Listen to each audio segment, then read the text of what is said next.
ಸ್ನೇಹಿತರೆ, ನಮ್ಮಲ್ಲಿ ಒಂದು ಪೇಷಂಟ್ ಬಂದಿದ್ರು 37 ವರ್ಷ. ಅವ್ರಿಗೆ ಕಿಡ್ನಿನಲ್ಲಿ ಸಮಸ್ಯೆ ಸ್ಟಾರ್ಟ್ ಆಗಿತ್ತು. 1.3 ಕ್ರಿಯಾಟಿನ್ ಇತ್ತು. ಬ್ಯಾಕ್ ಪೇನಿಗೆ ಟ್ರೀಟ್ಮೆಂಟ್ ಕೊಡುವಾಗ ತುಂಬ ಕೇರ್ಫುಲ್ಲಾಗಿ ನಾವು ಟ್ರೀಟ್ಮೆಂಟ್ ಮಾಡಿದ್ವಿ. ಅವ್ರಿಗೆ 30% ರಿಸಲ್ಟ್ ಬಂದಿದೆ. ಯಾಕಂದರೆ ಕೆಲವು ಸಪ್ಲಿಮೆಂಟೇಷನ್ಸ್ ಎಲ್ಲ ಅವಾಯ್ಡ್ ಮಾಡಿದ್ವಿ. ಕಿಡ್ನಿ ಇಂಪ್ರೂವ್ಮೆಂಟ್ ಆಗೋದ್ರ ಮೇಲೆ ಜಾಸ್ತಿ ಫೋಕಸ್ ಮಾಡಿದ್ವಿ. ಇವಾಗ ಕಿಡ್ನಿ ಇಂಪ್ರೂವ್ಮೆಂಟ್ ಆಯಿತು. ಇವಾಗ ಕರೆಕ್ಟಾಗಿ ಕಂಪ್ಲೀಟ್ ಸಪ್ಲಿಮೆಂಟೇಷನ್ಸ್ ಕೊಡ್ತೀವಿ. ಇವಾಗ ಇನ್ನೂ ಚೆನ್ನಾಗಿ ಆಗ್ತಾರೆ. 1.3 ಇರೋ ಕ್ರಿಯಾಟಿನ್ ಇವಾಗ ಜಸ್ಟ್ ಸಪ್ಲಿಮೆಂಟೇಷನ್ಗೆ ಮತ್ತು ಅವ್ರು ಮಾಡಿರ್ತಕ್ಕಂಥ ಡಯಟ್ಗೆ 1.04 ಬಂದಿದೆ. ಅಂದರೆ ನಾರ್ಮಲ್ ಲಿಮಿಟ್ ಆಗಿದೆ. 0.8 ಟು 1.2 ಬಂದು ನಾರ್ಮಲ್ ರೇಂಜ್ ಇರಬೇಕು. ಇವ್ರಿಗೆ 1.3 ಇತ್ತು, ಈಗ ಬಂದು 1.03 ಇದೆ. ಅಂದರೆ ಇಟ್ ಈಸ್ ನಾರ್ಮಲ್, ಕಂಪ್ಲೀಟಾಗಿ ನಾರ್ಮಲ್ ಆಗಿದೆ. ಸೊ ನಿಮಗೆ ಕಿಡ್ನಿ ಇಂಪ್ರೂವ್ಮೆಂಟ್ ಆಗೋಕ್ಕೆ ಕೆಲವು ಪ್ರೋಟೋಕಾಲ್ ಹೇಳಿದ್ವಿ ಡಯಟಲ್ಲಿ. ನೀವೇನೇನು ಪಥ್ಯ ಫಾಲೋ ಮಾಡಿದ್ರಿ?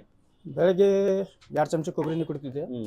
ನಂತರ ಒಂದು ಅರ್ಧ ತಾಸು ಬಿಟ್ಟು ಕುಂಬಳಕಾಯಿ ಜ್ಯೂಸು, ಮತ್ತು ಒಂದು 15 ನಿಮಿಷ ಬಿಟ್ಟು ಬುಡ್ನಲ್ಲಿಕಾಯಿ ಜ್ಯೂಸು, ಕೊತ್ತಂಬರಿ ಜ್ಯೂಸು. 9:30 10 ಗಂಟೆ ಒಳಗೆ ನಾಷ್ಟ ಮಾಡಿ ಟ್ಯಾಬ್ಲೆಟ್ ತೊಗೊತಿದ್ದೆ. ಮಧ್ಯಾಹ್ನ